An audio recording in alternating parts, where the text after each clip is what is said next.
కరీంనగర్లో అన్ని రకాల వ్యవసాయ యంత్రాలు లభించే ఒకే ఒక చోటు Excel agri solutions Peddapalli bypass road Bommakal Karimnagar. ఇప్పుడే సంప్రదించండి. 85 ఏళ్ల వృద్ధురాలు, పేరుకు 8 మంది సంతానం, అందులో 6 కుమారులు 2 కూతుర్లు. ఎవరికి వారే విడిపోయి బతుకుతున్నారు. దివ్యాంగుడైన మూడో కొడుకును పట్టించుకునే వారెవరు లేరు. పండు ముసలి వయసులోనూ తల్లే సాకుతూ వచ్చింది. 85 ఏళ్లు దాటాయి. ఒంట్లో శక్తి లేదు. బతుకుతాననే నమ్మకం పోయింది. ఇక చావే శరణ్యం అనుకుంది. అదే మాట ఆ దివ్యాంగుడైన కొడుకుకు చెప్పింది. బిడ్డ, నేను వెళ్ళిపోతున్నా, జాగ్రత్తగా బతుకు అని చెప్పింది. అందుకు ఒప్పుకొని ఆ కొడుకు, అమ్మ కాటికైనా సరే నీతోనే వస్తా అంటూ ప్రాణాలు తీసుకున్నాడు. ఈ హృదయ విషాదకర ఘటన బాసర పుణ్యక్షేత్రం దగ్గర చోటు చేసుకుంది.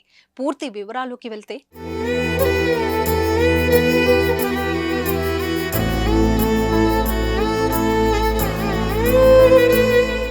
నిజామాబాద్ పట్టణంలోని వినాయక నగర్ కు చెందిన గంగవ్వకు 8 మంది సంతానం, 6 కుమారులు 2 కూతుర్లు.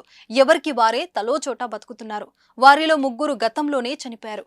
కానీ మూడో కొడుకు రాజారాంకు కళ్ళు సరిగా కనిపించని కారణంగా భార్య వదిలేసింది. దీంతో అప్పటి నుంచి గంగవ్వ దగ్గర ఉంటున్నాడు. కొద్ది రోజుల కిందట 2 బాసర వచ్చి అక్కడే భిక్షాటన చేసుకుంటూ కాలం వెల్లదీస్తున్నారు. కానీ ఎండలు పెరిగిన కారణంగా ఎక్కువసేపు భిక్షాటన కుదరకపోవడం, చేతిలో ఉన్న డబ్బులు అయిపోవడం, దీనికి తోడు అనారోగ్యం బాధించడం గంగవ్వకు జీవితంపై విరక్తి కలిగించాయి. ఇంకా ఉండి ఏం సాధించాలనుకుందో ఏమో కఠిన నిర్ణయం తీసుకుంది. అదే విషయాన్ని కొడుకు రాజారాంకి తెలిపింది. పూర్తిగా తల్లిపైనే ఆధారపడే రాజారాం తీవ్రంగా ఆలోచించి తాను కూడా అమ్మలేనిది బతకలేనని ఇద్దరం కలిసి ఆత్మహత్య చేసుకుందామని డిసైడ్ అయ్యారు. అనుకున్నదే తడువుగా బాసర గోదావరి నదిలో దూకి ఆత్మహత్య చేసుకున్నారు. రోజు భిక్షాటన పూర్తి చేసుకున్నాక చేరుకునే బస దగ్గరికి తల్లి కొడుకు రాకపోవడంతో స్థానికులు పోలీసుల దృష్టికి తీసుకెళ్లారు.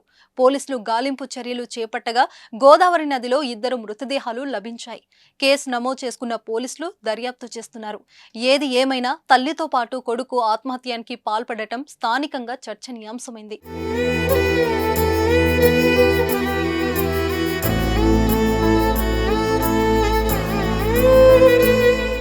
సుమన్ టీవీలో మీ పర్సనల్ అండ్ బిజినెస్ ప్రమోషన్స్ కోసం కింది నెంబర్కి కాంటాక్ట్ చేయండి.